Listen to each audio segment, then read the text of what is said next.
Tena takka munaani biyya galuu barbaada yeroo muraasan hafa yeroo biyya galuu bilbila meeqan galachuu danda'a warqii hoo yoo asii bitee warqii kana na qaraciisuu danda'an yoo asii kana xabaadhuun ta'e Itoophiyaa keessatti qaraxana gaafatanii bilbila irratti hoo qaraxana gaafatanii jette obboleetiin keenya kuni yeroo achirraa dhuftu jechuudha yeroo muraasatu isii hafee yookiin ji'a lama akka sadiitu hafuu danda'a yaada akkasii kana qabdi bilbila irratti bilbila gaa'ookin immoo yoo achiika naxaa baatee gara Itoophiyaatti yeroo dhufan bilbila san irratti hin qaraxanii deebi'ama mootuyyuu warqii irratti hoo ashama harka fuuna jira jirtu akkam naga keessanii fayyaa keessanii jechaan illee naga kuuta alhamdulillah galata rabbi jira jirtu isinin jecha adhamoo viidiyoo nani qabadhe isinin dhufe gaafii obboleetiin keeyya na gaafatte gaafiin isin na gaafatte gaafii baay'ee bareedaadha barumsa isiniita isinillee mootu wanta irraa barattanii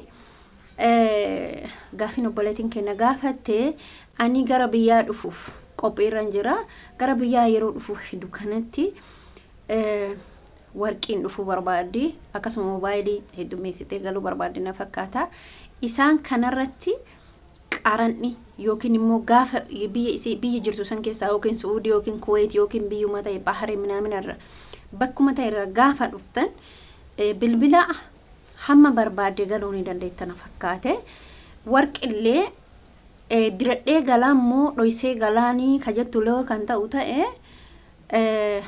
dhugaa dubbachuu fi bilbila hamma dandeettin galuu dandeetta hamma torbaatitti bilbila hamma firee torbaatitti galuu ni dandeetta saddeetis jechuun ani garuu akka beekutti sitti hima obboleetiiti akka beekuu fi akka namoonni ittiin galan ijoollee warroonni naannoo hiriyoonni kiyya akka ittiin galan salphaadha bilbila okay warqii haga feete uffattee galuu dandeetta yookiin immoo kaayattee galuu dandeetta asirrattis wanni ani si dhaamu gaafa biyya galuu barbaaddu laal warqillee feetuun uffatta feetu kaayattee shaanxaa kee keessa galtaanii bilbilallee bilbila hamma dandeette hamma torba hamma jaha sanii ol hin beeku ani gaafa duraa 4 qabee dhufe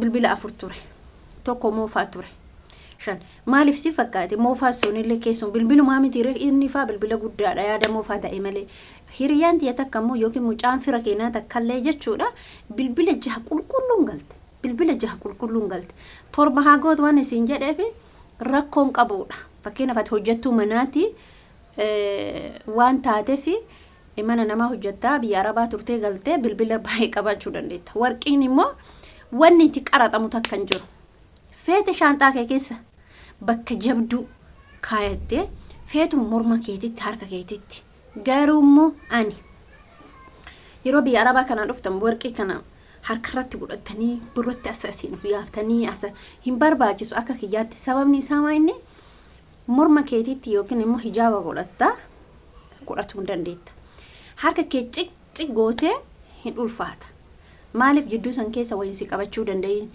garuu wanni dhaamsin ani isinii dhaamu dhageeffadha yeroo biyya namaatii dhuftan maatiin kee sadi sitti dhufuu qaba sadi qulqulluu ka ta'e sitti dhufuu qaba finfinneen keessi haattu balbala jechuudha makiina yoo galtan makiina mootummaatiin dhala makiina manaa gonkumaa hin seenina makiina mana warroonni karabaattaa uffatan warroonni fuulli isaanii bishaan lagaa fakkaatan warroonni suufa bareeda uffatan hattuun isaan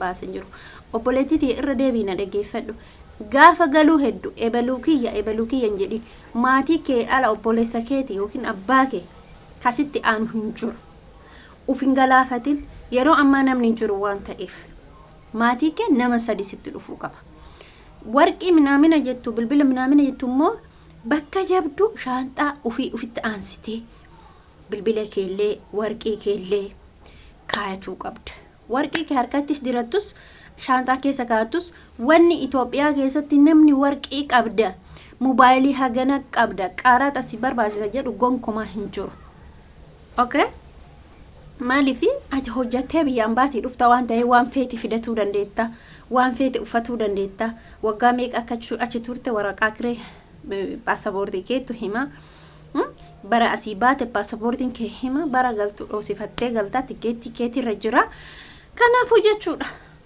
kanaaf wanni ati sodaatu takka illee hin jiru.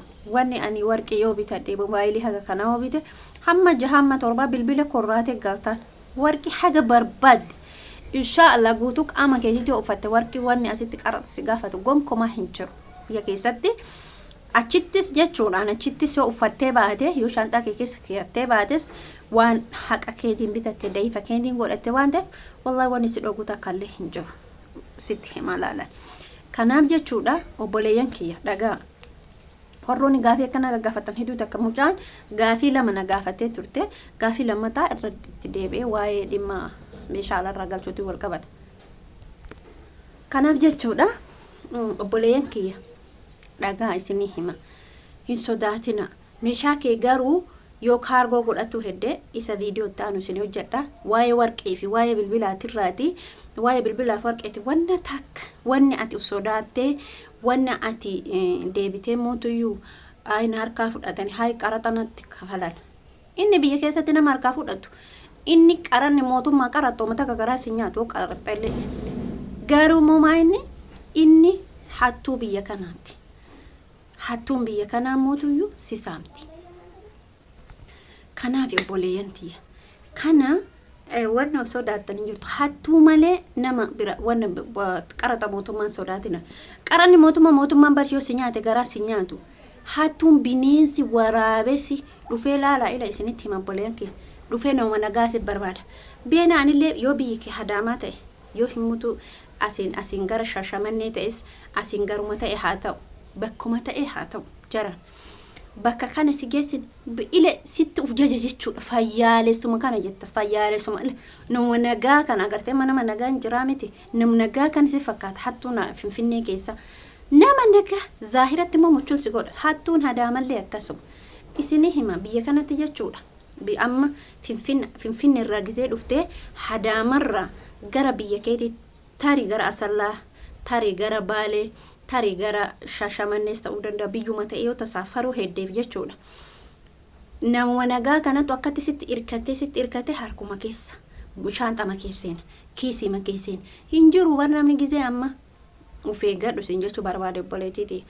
Viidiyoon itti aanu immoo waa'ee gaafii itti na gaafattee kutaa itti aanutti na eeggadhu si hojjedha.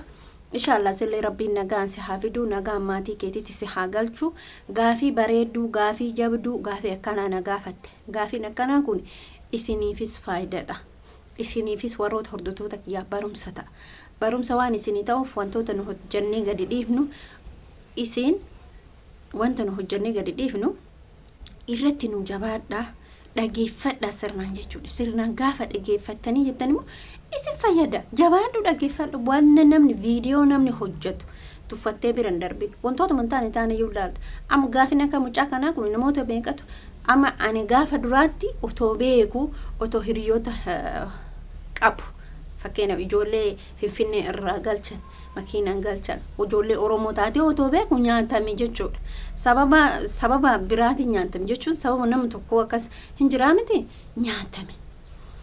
Kanaaf warri keessan akkuma dur isiniin jedhe gaafa isin fuudhu Finfinnee dhufu isin fuudhu nama tokkicha akka nama sadi qulqullu nama sadi sanii tiraanspoortii dandeettee kontiraata kee 10,000 soo fitte waan ati argattu caala. Waan qabeenyi keessuun guutuun badee lafa lixurra wanna 10,000 san nama wacii goote nagaa maatii keetitti salaama galte santu caala jechuudha.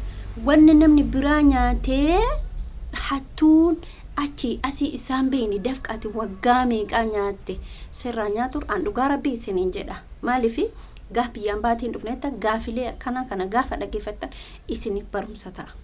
Nama kamuun dhamanina namni isin amantan poolii makiina mootummaa keessaa seera qabaa hin galmaayaa makiinaan sun eessa akka isin geessu himootu makiina mootummaati karaa seeratiin deemti waagaa kee qofa waqqasadhu malee warra karabaata uffatu wajjin deemen. Makiina seeraa achi kun fuute barbaaddu bakka feeti si galchiti. Maayini si fakkaate isini galee maayini mallaqa kee qofa bichaadha. Inshallah si baale si galchiti mallaqa keetiif asin Harar si galchiti mallaqa keetiif asif Arsii si galchiti asin bakka feeti si galchiti mallaqa keetitti mallaqa kee garaa si nyaatu hin nyaatamin sin jechuu barbaada obboleeyyantii hundumtu. karaa kana yoo qabattan baay'ee bareedaadha barumsa isiniif ta'a jedhee yaada. Isinillee immoo faayidaa irraa argattan jedhee yaada. Kanaafuu obboleettiin gaafii nu gaafatte baay'ee takka galatoomii baay'ee si jaalladha baay'ee si kabaja akka kootitti gaafii akkana gaafadha. Isinin jechuu barbaada nagaan naa tura.